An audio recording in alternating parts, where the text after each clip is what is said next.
was a 10-day expedition in the wilderness with no cell coverage. Yeah. But I don't know that I can disconnect for 10 days. I think you could. Here's why. One, you're moose hunting, right? So your biggest worry is, am I about to get impaled by a by a 10-foot tall moose? Don't fuck around. Jesse, you don't have time to worry about other shit. Oh my You have to make God. sure you don't die, right? Because while you're hunting the moose, there's other big shit hunting that moose too, like bears. Because if there's moose there, there's grizzlies. Yeah, like you're not worried about, like, let me check my Facebook page. No, you might die. No, I wouldn't worry about that. It's not social media. It's the being connected, like you said, for 24 hours. Fellas, let's be real. You're out here grinding, building your career, trying to take care of the family, but somehow you're supposed to hit the gym, have a social life, and still get a full night's sleep? Yeah, right. In this conversation, we're going to talk about money moves, relationships, balancing it all, from fatherhood to mental health. We're going to unpack as much of it as possible with a little humor and some hard truths. And this is real talk you won't get anywhere else. Ladies, a lot of you carry this weight on your own, so pull up, press play. Welcome to Manhood Matters. Let's get right to it.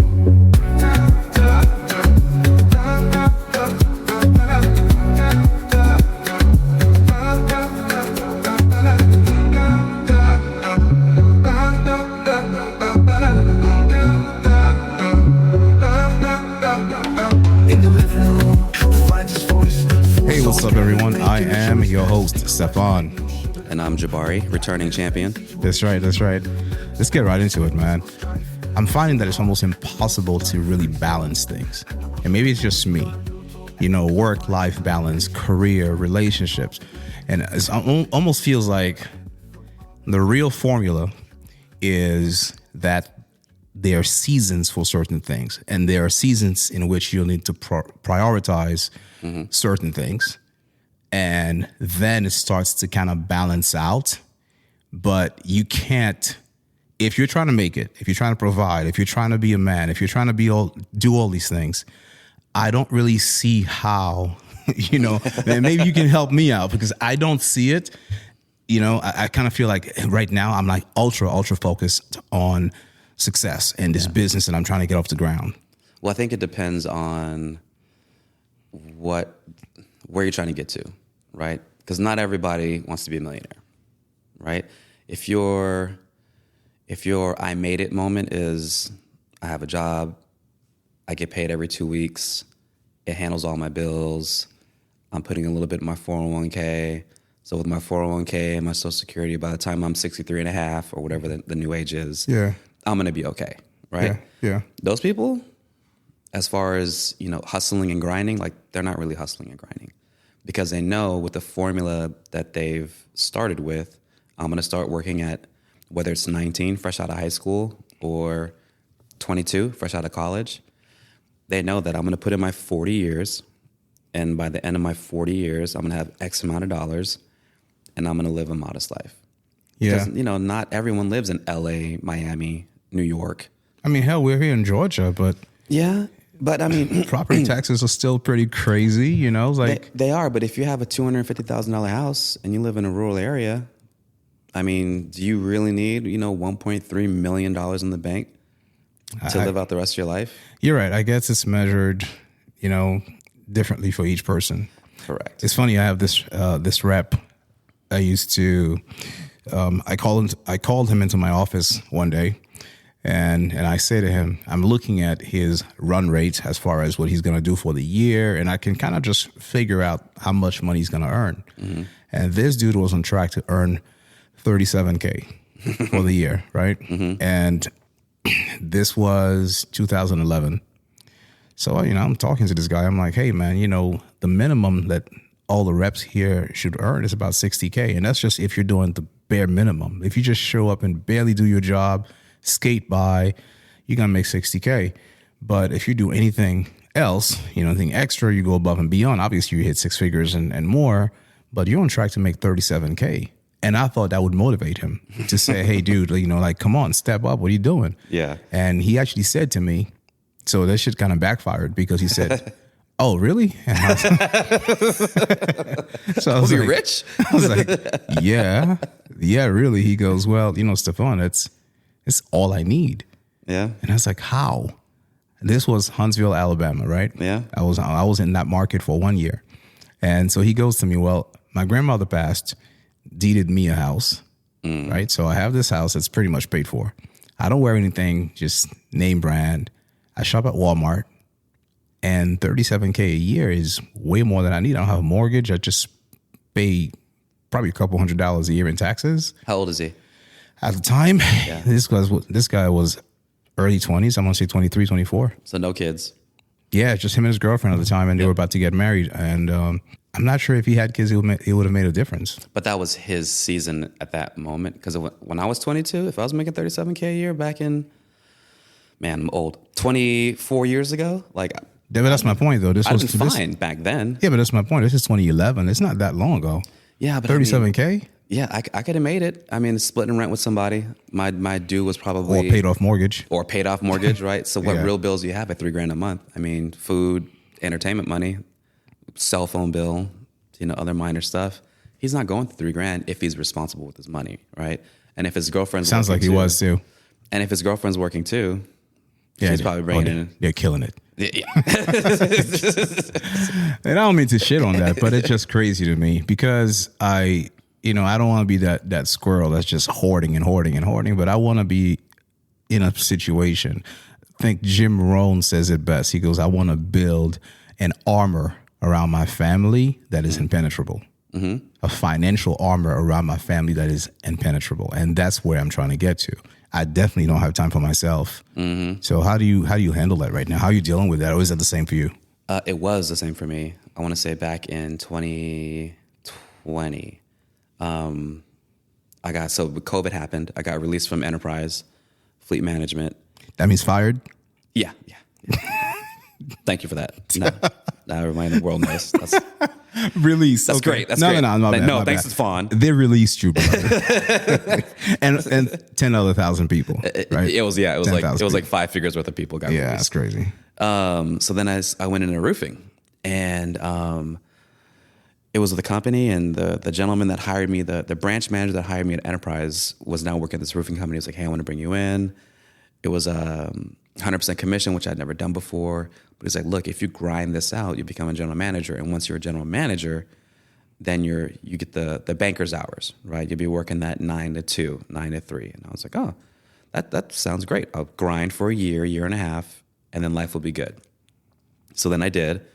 I grinded for a year and a half. And right when I started the job in 2020, we just had our third child. So we had 4-year-old, 2-year-old, newborn. And then I grinded for a year and a half, and then I got promoted to general manager. And I was thinking that I'm going to have these amazing hours making all this great money.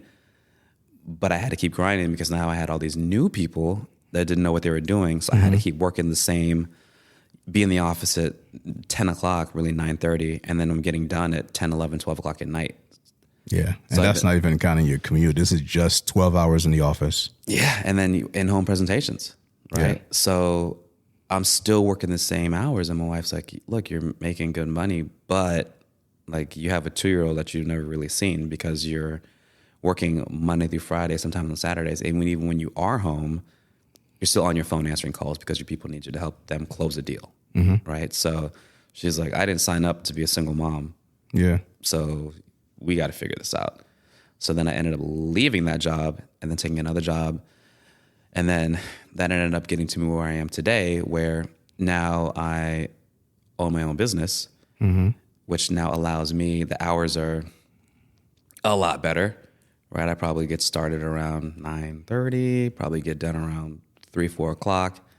And when I'm done, right? Right. I am in the building phase, so there is that, the uncertainty, and it's like, I got to make sure the money's still coming in so I can pay these bills. Correct. But now that I'm getting to the point where everything's progressing much faster, I will be in a position where it's like the work-life balance is like, it's there now. So you're close.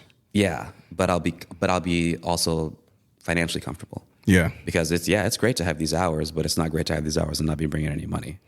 Exactly. Right? Exactly. So it's the struggle on the way there. The reason why I had to make a change was like, it's like, why am I making money?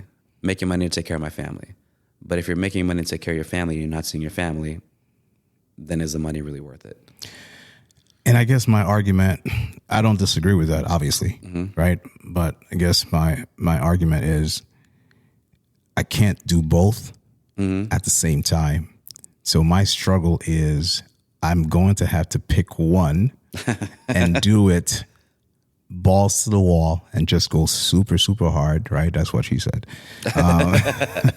And do that I'm giving myself a time limit so that I can enjoy the things and the time later. And I know sometimes, I can already hear it, people going, yeah, you could do all that and die before you get there and never have the time with your family that, or do all that and then lose your family on the way to doing all that. And now you've made a lot of money by yourself. And I'm rolling the dice. I'm rolling the dice. I'm not too worried because in that sense, I am beyond blessed to have the wife that I have. And the love and the support that she's shown me, honestly, sometimes I don't feel I deserve. So I kind of feel like I'm really, really blessed in that way. I'm not ignoring signs. I'm not, we're talking, we're communicating, but there's a plan. I think the secret sauce is to have that conversation. Yeah. Just to say, okay, well, here's the plan. Here's the goal. Here's what I'm going to be doing for the next 3-4 years. Here's what I'm attempting to do. And sometimes the conversation is kind of like your wife had with you. She said, no, I didn't sign up for that. We're not doing that. But that's kind of where I am right now. I think that the smart thing is that you communicated. Yeah. Right? You were specific and you were intentional with your communication, meaning you told her, your wife, I'm giving myself X amount of time. This doesn't happen within X amount of time. We got to figure something else out. Yeah. I think a lot of people fall into the trap of, it'll just change. I'm just going to keep doing this, and it'll just change. It's not going to change by itself. No. That's the thing. So that, we really want to be clear here because that's the thing is some people give themselves a time still and they say, well, at this age, this will happen, that will happen. And none of it happens unless you make it happen. So there has to be a goal, it has to be planned. And maybe you kind of reverse engineer the whole thing, right? You look at the entire thing, you decide where you want to go and just kind of go backwards. 100%. So you don't fall in the same, traps. Exactly. Remember this thing? I don't know if you've ever seen this. Oh, that's what I was looking for a second ago. The story of the jar with the golf balls, the sand, and the pebbles. Oh, when you shake it up? No. So what it is, you have this professor, and he has this jar, and he has all this sand on the table. He has all these golf balls, and he has a bunch of pebbles. And he goes, go ahead and put those. You can make everything fit into the jar. Oh, and he has some water as well. Okay. Right? So a lot of students come up, and he has several of these experiments set up. Students come up, and they put water in first. Jar's full, and try to put anything else, nothing happens. Yeah. And they keep trying this until he shows them the way to do it, right? First, you put the golf balls in, and he says the golf balls are the things that matter the most. That's family, friends, your children, people like that, right? Those are the golf balls, the things that matter the most in your life. If you put them in and you focus on them, everything else falls in place. Then he takes the pebbles and he puts them in. Of course, they start going through, around the golf balls, and he puts all of them in there. And he goes, this is career, this is ambition, this is goals, businesses, right? And then he takes the sand, and it's just like, this is everything else that matters to you, right? To each person is going to be different. And somehow the sand, again, because they're so tiny, right? All granular, they all fall through and it fits in the crack. And they all go in there. And finally he takes a bottle of water and he pours it in, right? He goes, this is all of the unimportant stuff, like the stuff that, you could do without. But if you want to fit it in, there's still room for it. Makes but sense. if you do it the other way around, It doesn't work. you're going to screw yourself. And the things that matter would totally fall out. That makes sense. It's a great adage. And if you just kind of, for each person, to think about what that is, and you go, okay, what matters to me the most, right? What are my golf balls? What is my sand? What are my pebbles? And then you prioritize them in that way. So it sounds like you're focusing on the golf balls now, right? But what are you making time for the pebbles and the sand and the water? I am. And that's that's the struggle. It's a mental struggle. And for me, it's kicking my ass. I'm not going to lie to you, dude. There's no sleep. There's just nothing. It's a struggle. I don't know that I have the answer. This is not me saying that I have the answer. It means this is me saying I'm struggling with it big time. I think and you see this with, I guess, ultra successful people, like they carve out time literally on their calendar for like entertainment or So- for relaxation. So to the next point then, right? You know, having a crazy busy schedule, finding time for self-care, whether it's time for a round of golf, time to go get a massage, even just time to go to the gym and hit the sauna for like 10 minutes when you're done. I think what needs to happen is when you've been doing sales for a very long time, the shift goes from being all excited about getting a sale to I'm going to be upset if I don't get the sale. Like you don't even get excited when you get a sale anymore. You're like, yeah, I'm supposed to get the sale. I need to get the next sale. You need the next sale, right? You have to kind of take yourself back to being excited to like the small wins because they don't feel like big wins anymore. So at least make them some type of win. And if I get X amount of these small wins, I'm going to do X. I'm going to do Y. So if I close 3 deals, I am going to go see a movie, or I'm going to play a round of golf, or I'm going to take my wife on a date. That's good. Like you have to. So celebrate, give yourself not tiny, but give yourself attainable milestones that you can hit and reward yourself when you do. I should also mention here that because when we talk about sales, they misinterpret that. Let me put it this way. Everyone's in sales. Oh, 100%. The Everyone's guy selling something. Yeah, the guy who cuts your grass is in sales. He's in sales. He's got to sell that business. He's got to knock on your door and say, or you got to reach out to him, and maybe you reached out to 3 other people. Why did you pick this guy? So a lot of people don't understand that they are in sales, right? If you have anything for yourself, right? You're selling clothes on the web, whatever you're doing, you're selling a product or a service.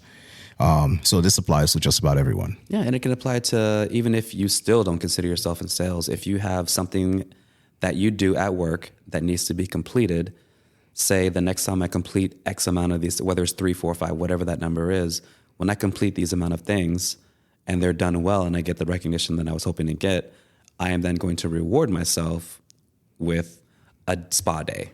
How do you manage stress and avoiding burnout? I mean, it sounds like you're not doing your very well right now. Yeah, I'm not. I'm not managing stress at all. What I used to do is I used to go to the gym a lot, and I would work out, and that would help me. And I haven't found the time to do it. I don't even know what the excuse is because, again, as we mentioned on the previous episode, I have a gym at home, so I could do that. If I had to go for a run, I have plenty of space down my street. 1,000 acres out here. So I could do that. What time do you start your day? I'm usually out of here by 7.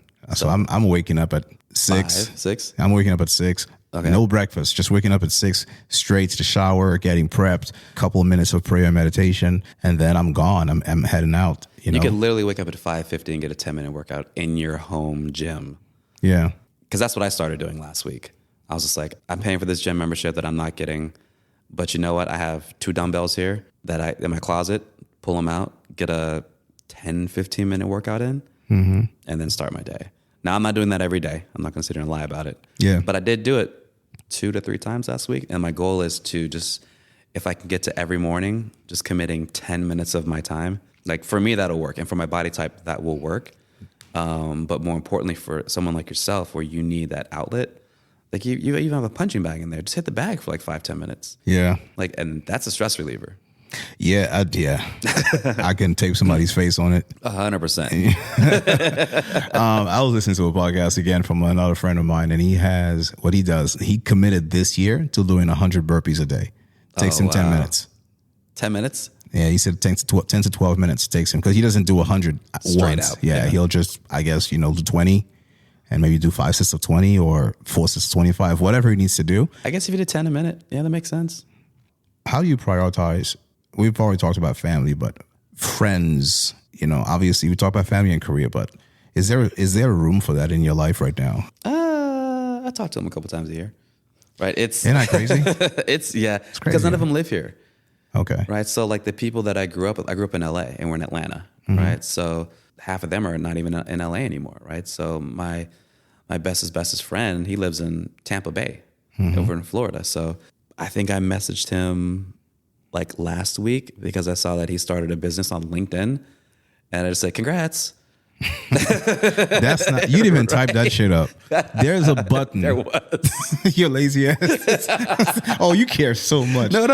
I changed the name so he knew that I edited the auto response. Yeah, you added his name to congrats.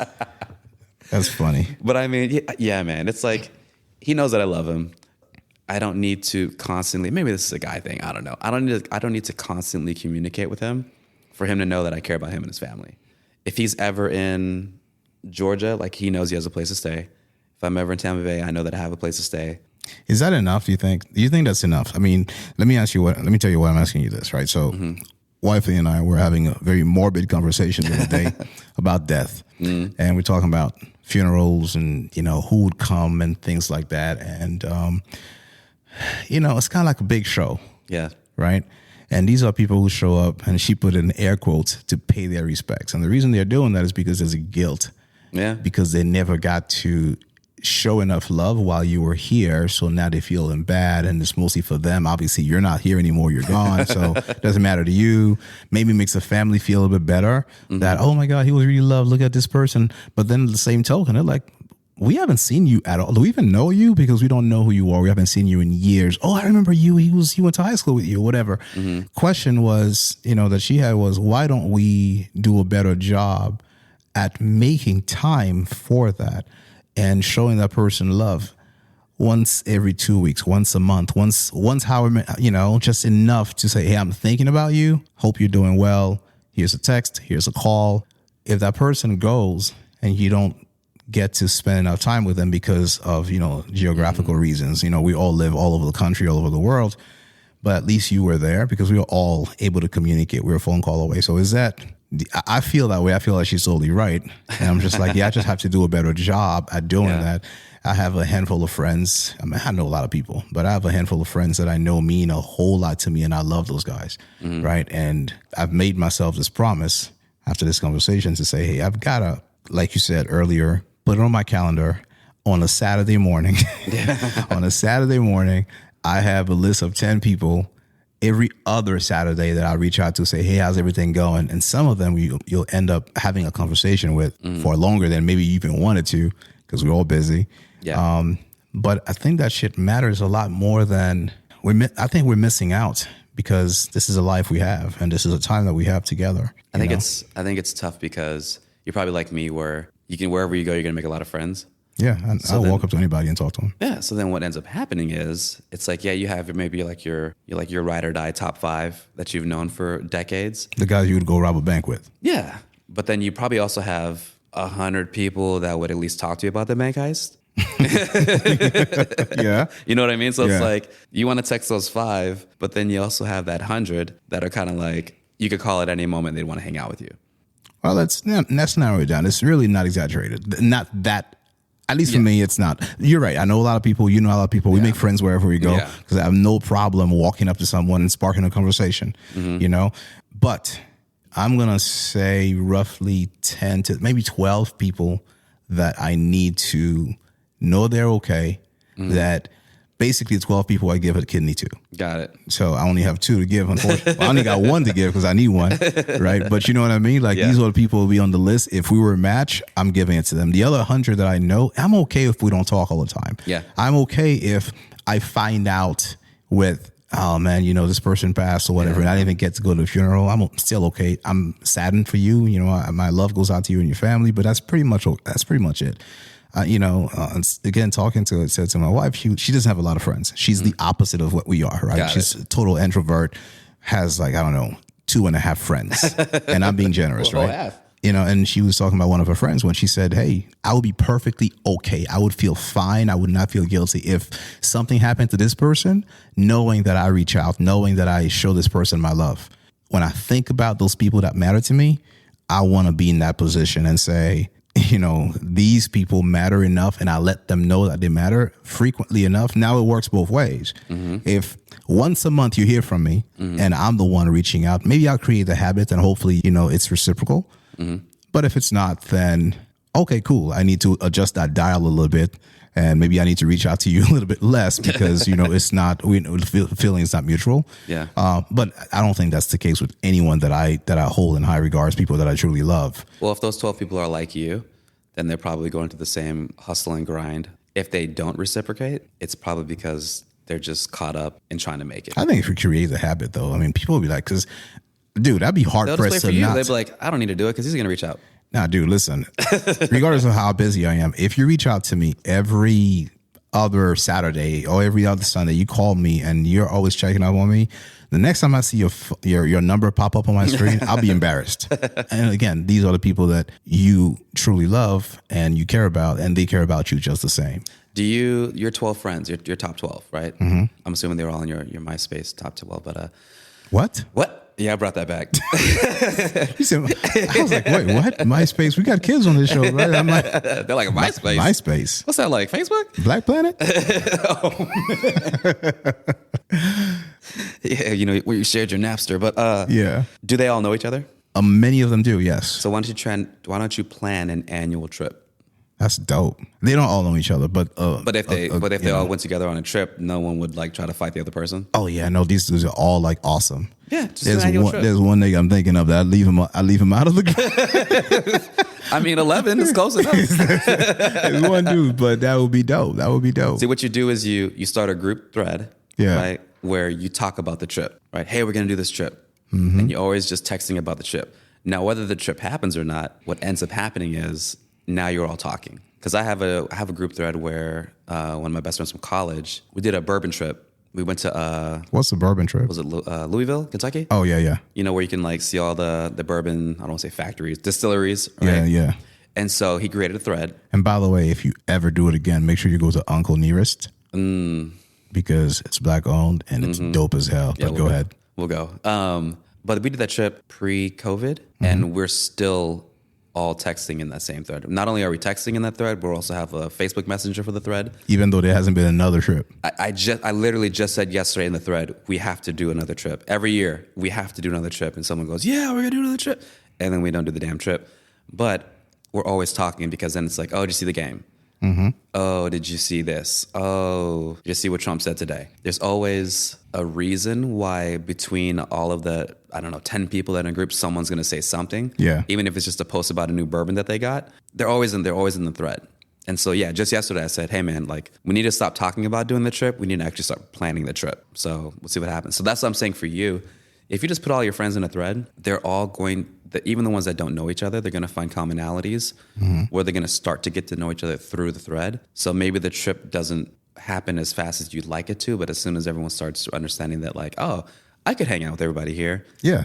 Then someone is going to take the reins and make the trip happen. I got a friend of mine. He's more than a friend. I mean, that's the thing too. Like out of these 12 dudes, these guys are brothers, right? Like they are my brothers. Like I love these guys to death. But one of them, his name is Reggie. I don't know how many years ago, but when I went to his wedding, I remember another friend, he was saying, bro, I live in Louisiana. At the time I was living in Tennessee, he was like, you live in Tennessee, Reggie's in New York, so-and-so somewhere else. And it was just like all of us all over the country, right? A couple of people were out of the country and they were all there. And he said, Reggie is the glue.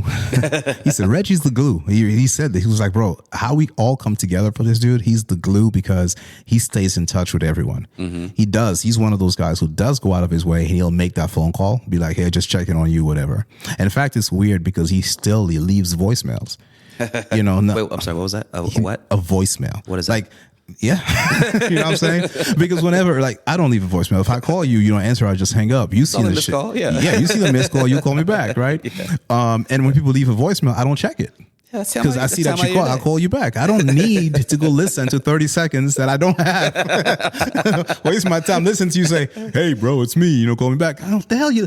Sometimes I get annoyed. I'm like, why the hell do you leave a voicemail for? Now I got to go delete this shit without listening to it. It's funny. Like, just read the text in your iPhone. I don't even bother, man. I just like, I see the message, the little, that notification annoys me. So I got to go and delete it because I don't like to see that notification. No red dots on your screen. No red dots on my screen. It's annoying. You know, so then I'm just like, because it shows me that there's something you got to do, something you got to do, something you got to do. That's what a notification means to me. And I have enough on my plate, right? So then I listen to it. But Reggie will leave a voicemail. Hey, bro, what's up, man? It's Reg. First of all, I know it's you. He's like, hey, bro. What's your name on the missed call. Yeah, it's Reg.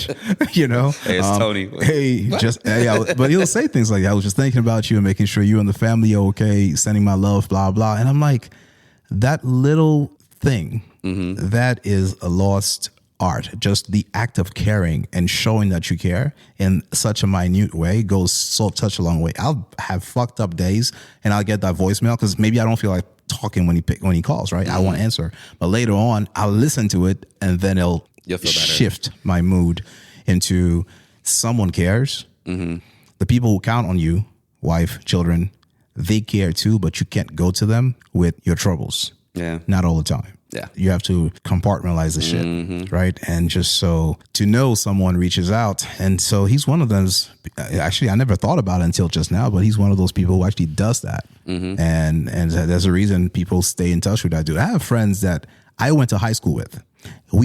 Reggie and I didn't go to the same high school.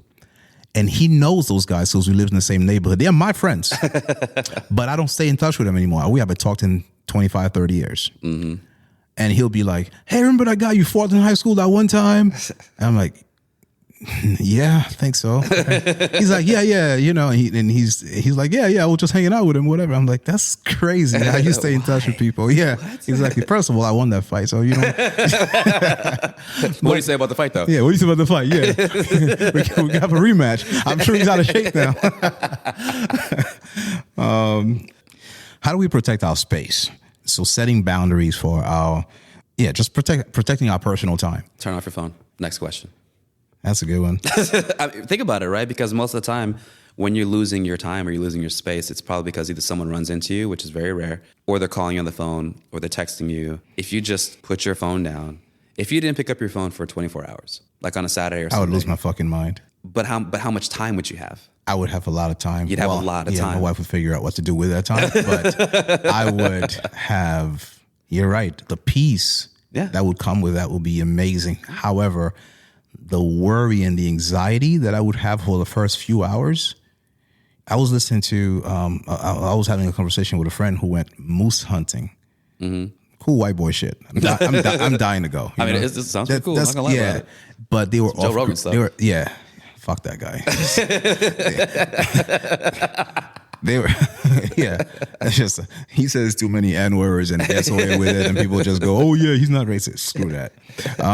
But he went moose hunting with a couple of friends, and it was a 10-day expedition in the wilderness with no cell coverage. Yeah, but I don't know that I can disconnect for 10 days. I think you could. Here's why.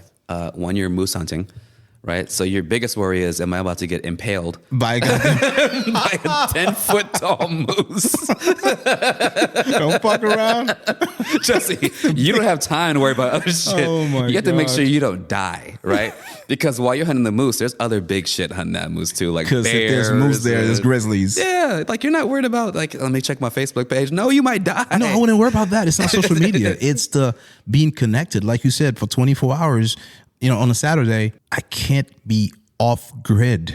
10 days, maybe not 10 days, right? But if you're gone for 3 or 4 days, I'm telling you, one, it's going to be cold as shit. So all you're going to be thinking about is, goddamn, I wish I was warmer. That's one. Two. Oh, I thought we did it in the summer. We don't hunt moose in the summer. I feel probably like not. Nah, if you're gonna do some hardcore shit, you gotta do. First you gotta go Rambo style. First all the way of all, hardcore. moose are not where it's hot. So never mind. You're gonna be up damn near the polars. Right. So like, it's gonna be cold as shit. Right. So you'd be worried about that. Two, you're trying to go kill something, so you don't want to mess that up. Three, there's other things around there that will kill you. Yeah. So you got to worry about that. Like, there's a lot of things you need to worry about before worrying about, you know, a missed call. Dude, I would love so much, and I hope people listen to this, they can figure it out, because I need to figure it out. Mm-hmm. You know, I'm not speaking like I have the answers. I'm looking for the answers. Mm-hmm. You can make the time. Yeah, I got to figure it out. You just, once again, you go to your calendar and you put in, on this day for this time, I'm doing this shit. Yeah. Right? There's no surprises because it's on the calendar. If you need to tell your business partners, hey, I'm going to be out of town in the future on this day for this time, don't call me. People They're not respect that. Yeah. They're not going to call you, right? Because I'm sure there's nothing life-changing as far as work is concerned that's going to happen between those hours that they can't talk to you before those hours or after those hours. Gotcha. Do you ever think about having the perfect day? Forget 3 or 4 days. Like, this is my day. This is everything I'm going to do in this day. Because it's crazy, because something as simple as that, I fantasize about. You know, some people have wild fantasies. I just have fantasies about, give me 2 days where I'm home. I'm not going anywhere, but I just need the perfect day that starts with prayer, meditation. It starts with working out, going to the gym, having brunch, going to get a nice massage, playing a round of golf, having more food, you know, catching up on a show that I like, watching some, you know, and just, it's whatever, right? Self-care. You could literally do that. Yeah. On your calendar. I'm going to wake up and I'm going to do this. Here's the secret sauce. It's called a calendar. I don't know if you've heard of this thing. Yeah, it's called a calendar. You got to put on there. What you do is you literally plan your shit out, right? Yeah. And then you do the shit that you have planned out. Do the shit you say you're going to do. I mean, obviously it's easier said than done, right? Yeah. Like there are going to be wild cards. There are going to be audibles that you need to call when shit just happens that you have to take care of. But that is so rare, right? We've been sitting here for I don't know how much time, and I'm guarantee you, like nothing has happened in this time that you're like, oh my God, we got to stop because my kid's arm fell off. You can make it happen. It's just you have to get out of your own way. Very true. Obviously, we all have relationships with the people that we love, and we also have relationships with people that we care not to be around, but we have to, whether it be work or family, right? How do you balance their impact on you? Because there's some people that you don't want to talk to that you have no choice. You have to talk to them, and they're not good. Like we've been in a situation together, working together, where there was someone there that we would have loved to not talk to, right? But unfortunately, that nice person didn't have their shit together, right? And that trickled down on us, affecting our mental health, right? Because that was a definite toxic. That was the worst, and it was right around the time that my father had died, and I had the worst time dealing with that and balancing work and being around a dude who didn't give two shit, and in fact using that tragedy to some kind of way make it all gimmicky. Like, hey, why don't you just tell all of the reps what's happening with you personally and publicize it to try to get some kind of some kind of better bond with them or whatever. Never mind the way I want to grieve and mourn or anything like that. It was so pathetic. Yeah, I've dealt with that shit, and you're right. And I couldn't stay in that environment, and we're not there anymore. Yeah. So I don't know that I have. There's this meme that I saw, one time where it says black people got one reason why they're always leaving a job, and that reason is they had me fucked up. It seems to be the common reason. Why you quit that job? Why you got fired? They had me fucked up. So I don't stay in those environments. I think there's enough challenge, with the world. So I don't have a knee-jerk reaction. But I plan my exit the second you say some shit or you act a certain way, and I go, oh, I can't be here anymore. In my head, I'm already gone. I've already made my transition, or I'm making it. Mentally. I just don't tell you, I think for me, like with my kids, I always want to make sure that I'm having a good time with my kids. That you are? Yep. Like when they see me, it's playtime. Yeah. Right. It doesn't matter if my back is spasming. It doesn't matter if I have the worst day at work ever. Like, it doesn't matter. Because what I don't want is for them to grow up and be like, oh, my dad really didn't love me, and, he never smiled, and we never had a good time. Yeah. That's why I'm sitting here in therapy. That's why I'm dancing on this pole, because daddy didn't love me. It's like, no, I'm not playing that game. Yeah. Right? It's like I can suck it up and put on a smiley face no matter what's happening. It's not fair to them. It doesn't matter that you went out and worked 14 hours, but when you come home and they want to run down the stairs and jump from the 5th step and you better catch them. Yep. Yeah, it's just what it is. Yep. 100%. 100%. Yeah. Now, I don't always extend that same policy to my wife, which probably isn't fair. My reasoning is, it's like, we are grown up. You get it. You know the bullshit we're going through right now. Like, you're grown up. Is that fair, though? It's not. Yeah. It's not fair. So how do you reconcile that? Like, what are you doing about that? That's a great question, Stefan. Sounds like a whole other podcast. Because that's a deep question. You can't just like. I need to take her out on a date to a nice dinner, have some drinks, maybe do a show, and just show my appreciation. Yeah. But yeah, it's tough because it's like I can mask it and just crunch the stress way down deep and bury it, and then put on the smiley face. Yeah. And make sure that I'm there for the kids. Yeah. But then when it comes to my wife, I'm like, well, you're an adult, like you get it. Like, yeah, you know what we're trying to do. We're grinding, we're hustling. Yeah. It's not going to be fun, but when we get there, everything will be fun for everybody. Exactly. That's what you're trying to get to. Exactly.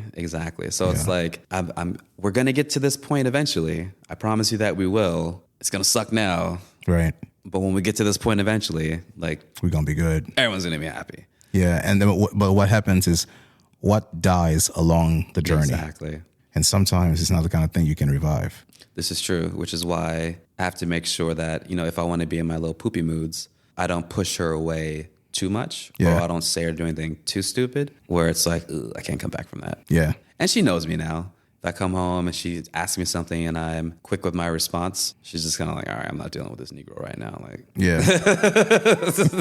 and then I'm like, I'm gonna go upstairs to go to the bathroom. You know, then you're just in the bathroom for an hour playing on your phone, trying to decompress Yeah. from the day, right? So I'm not the only one who stays in the bathroom that's- for an hour. This and is a every half. dad. This is Okay. all dads. All dads are in the bathroom for minimum 2 hours a day.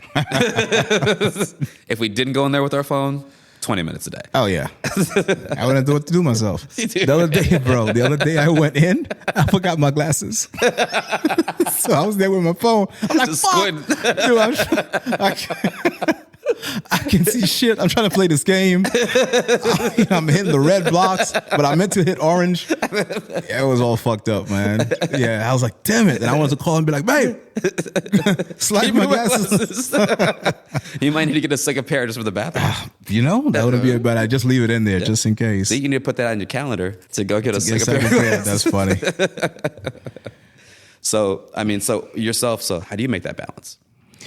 Oof. I think that's how we started off the conversation. I'm not doing a very good job of it right now. I don't know that I have the balance. I think that my mental health is, impacted by it. I'm trying to do all I can. I told my wife last night just how much I appreciated her. And what I really want to say is just, and I tell her, I just need to do a better job of it. So here's what it is. Like, there's actions and there's words, right? Mm-hmm. Don't tell me, show me. Mm-hmm. So because I'm that way, I'm trying to get to the point where all I do is show it.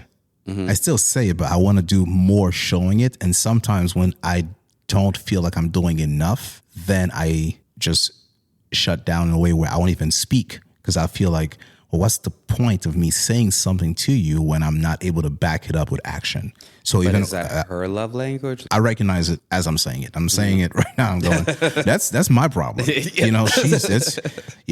She's focused on, on us and keeping us together and just holding us down and working hard. She's still doing everything she has to do. And I'm in my head around and I'm making up these crazy scenarios that don't necessarily truly exist. I'm sure there's some truth to it, but yeah, I'm struggling with saying the same. Honestly, man, it's hard to think about her and not get emotional because of how much she does for me, the support, the love. Mm-hmm. It's something that I've never had in my entire life. Yeah. I had a friend of mine one time say, we were golfing and he lost his wife to cancer. And he says that, he goes, my wife, she loved me like my mother loved me. Think about that, because there's no greater love. Yeah, unconditional. There's no person in this world, bro. If I lost all my functions, I know that without shame, my 78-year-old mom, she would take care of me. Yeah. And probably extend her life so I can have a better quality of life, and thereby extending my life. If you know what I mean. And you don't control when you die, but you know what I mean? Like, her will to live would last longer because she has to take care of this 50-year-old who can't wipe his own ass. Yeah. Right? Yep. So I say that to say that my wife loves me that way. Now, I would never want to put that kind of burden on her, because I'm the kind of person who's like, nah, just let me go. Let me go. Go ahead and pull the plug. I'm that guy, right? Yeah, me too. Don't want to put that on anybody whatsoever. No. But that's how I feel that she loves me, because of what she shows me. At my weakest moments in my week. And this is what every man needs, man. I mean, when you talk about, we had a show where we talk about what women bring to the table and all this kind of shit. And some people misinterpret that question as financially or some other type of way, or do you have, some kind of skill? It's just really, for me, what I'm looking for is what I already have. It's like what I was looking for. And it's crazy because I didn't know I was looking for it. But it's this crazy love and this crazy support to feel that, man, you're made whole and you're still a man. You're still this strong presence, even when you feel at your weakest. You need to set reminders in your phone to say something nice. Yeah. Because there's the saying, the appreciation, and then showing the appreciation. If you decrease one, then you have to increase the other. Because it's not for you. It's for someone else. It's for her. Yeah. Priorities. So when do you feel should it be a when major life thing happens, or should it be when I hit this age, or should it be when somebody tells me to reevaluate my priorities? That's a great question. So I think what should happen is younger people from the age of 17 should really give it some thought. You don't have to have all the answers. You don't have to know, hey, this is what I want to do with my life. But you do need to know this is where I want to be by this point. And how do I get there? And you have to think about what that avenue is. The good thing about being that age is there's probably 15 different roads that will take you to that same destination. So you can figure out which one you want to take and just embark on that journey, right? So that's when that you really should be thinking about it, and the priorities will shift and change along the way. But you need to be hyper focused on what that goal is and not let anything get in the way. Say something does, your priorities will change. So for me, it was the birth of my first child. I wasn't prepared to have a kid. You know, that's really the truth be told. I wanted to have kids. I knew I adore children. I just wanted to have my own kids. An opinion, which by the way has changed ever since. Now I'm older. I'm like, yeah, if I had to do it all over again, I probably wouldn't have children. Because A, the world is shit, and B, I spend too much time worrying about them, and it's just like I can't even live, couldn't breathe because I'm thinking about something happening to them and lose my mind. So why would I put, if I knew then what I know now, I wouldn't put myself through it. But back then I was like, I wanted a kid. I didn't care if it was a girl or a boy. I just wanted a kid. Well, but I wasn't ready. Yeah. And the person I was with wasn't the right partner. And boom, 26, my daughter's born. My world had to change. I was focused entirely on music. I was focused on making it, and I was, in clubs and in studios all the time. And I kept that up for a little bit, but immediately I got really serious. That's when my sales career really started, because up to then it was just like, it's whatever. I'll get whatever type of job, but I'm really focused on just making music. I just need enough just to barely pay the bills and rent out this one room. I don't need a whole apartment. Just let me stay in a room. There's 3 guys sharing an apartment. I'm cool.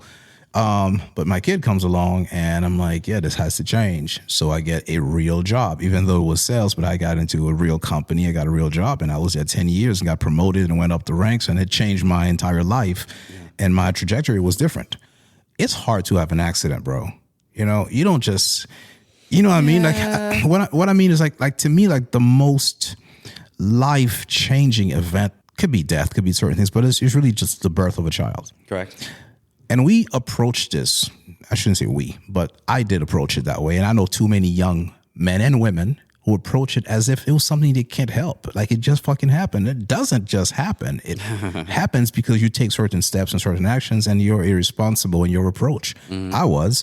And that's how a lot of people end up with children when they themselves are still growing. They're kids themselves. At 26, I will tell you with absolute certainty, I was a complete idiot. No, me too. But I still think that if you have a solid foundation and a solid roadmap, is anchored with values and character, you might fumble here and there, but you don't go backwards. So I think you need to write all of your immutable plans in pencil, right? All of this is what I'm going to do. This is where I'm going to be. This is how I'm going to get there. Write all that shit in pencil, right? Because like you just said, when you were 24, this is it. I'm going to be this world famous musician. I'm going to be killing it. I'm going to show my dad that I'm the best thing since sliced bread that's ever picked up whatever instrument it was, right? 2 years later, you got to break out that eraser. Because now there's a child involved. You gotta feed that kid. You gotta erase and you wipe it away. Cool. These are my new goals. Yeah. As long as you're moving forward, that's all that really matters. So this was really helpful for me, but I can't be the only one who's struggling with this balance thing. Just this balancing act is tough, man. And I'm not saying that women are not going through it. Obviously they are, right? They are going through it themselves, and they have their own set of problems. And sometimes they're the same. But for me, I feel like as a man, it's like there's the extra weight. I'm not sure if it's an extra weight. It's not fair to say that. I guess for lack of a better phrase, I kind of feel like there's what you have to do. There's the expectation, and then there's this imagined expectation that we put on ourselves. There's the societal pressures. There's all these different things, and I don't think there's enough grace for when we fail. At least I don't give it to myself, right? So when there's failure, and I've had plenty of failures, when I'm facing those, I'm hard on myself in terms of like what this is that I'm doing. How could I allow this to have happened? And all these they serve zero purpose. And I know this. And my higher self is sitting there going, wait, that's not the way to fix any of that. But my ego, myself, my personality, this person that I am here living in this experience is not okay. That balance it's the toughest thing. I have children, and they're so individualistic. Like each one of them is an entirely different world. There's not like, I'm just going to do this with my kids. And I find that I'm not doing enough for each of them, and I'm not giving them enough of my time individually, and they all need it. Definitely not doing enough for my wife, who's not needing it, but deserves it. And yet I still have to function and go do all these things. And the balance is, to me, seems almost impossible. So what are some sustainable routines that you would recommend or that you've implemented yourself in your own life? So there's this great tool. Don't say fucking calendar one more time. It's called a, man, it starts with C. It rhymes with like coriander. What kind of word? What is it called? It's like, they used to write it in stone. Cauldron? Cauldron? No. Abacus? Samsonite. Calendar.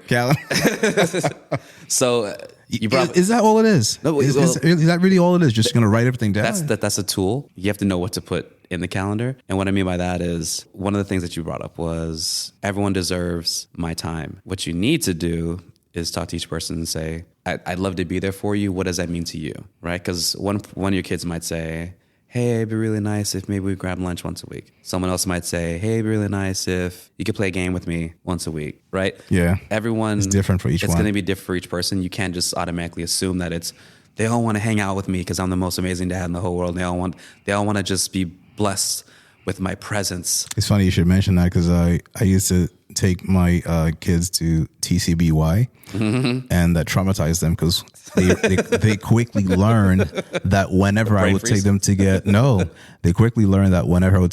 frozen yogurt, it's because I wanted to have a serious conversation about something they were fucking up. So now to this day, if I go, hey, you want to go to TCBY, even though they're grown, they're like, no thanks.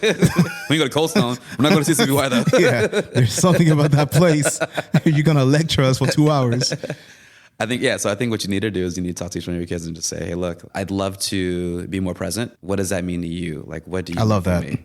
Right? Because you can't... So smart. Yeah, you just can't assume. Just ask. I don't think a single one... I know. I shouldn't say I don't think. I know not a single one of my children is sitting around going, oh, I can't wait for dad to make it so I can eat. Like, they're all like doing their own thing and on their own path and their own journey. And for that, I'm really, really blessed. And I'm so proud of them for that reason. I think you answered your own question on that one. Yeah, I guess I did. So, hey, man, this was a real impactful conversation. I think that this is one of those things that obviously we struggle with. I know I did. I am in some way, shape, or form. You are to some degree. Everyone does. I don't know that I know too many people who are responsible for themselves and others who are not dealing with, being inadequate and just not doing enough and struggling to even find time for themselves to decompress. Now, I understand why sometimes when women find that self-care day and then they go do something that may seem silly to us, like, whether you could just go get a pedicure, just sit there and just allow yourself to be pampered for a little bit. I need to figure something out. You're right. Just using the calendar and making time for it, figuring out what that is. I think it bears repeating. It's so important what you just said. Find out what that looks like for each person. Yeah. People that matter to you, your children, your wife. What does that look like? How do you show up for them? I think that is so crazy critical, brother. You are a gentleman and a scholar, I will say, man. Any final words? Let's go! Get a calendar. Get a calendar. Thanks for listening, folks. Be sure to follow us on all social medias at Manhood Matters Podcast. Let's get it. I'll see you guys next week. Put it in your calendar. Get a calendar. Listen to the podcast. Get a calendar.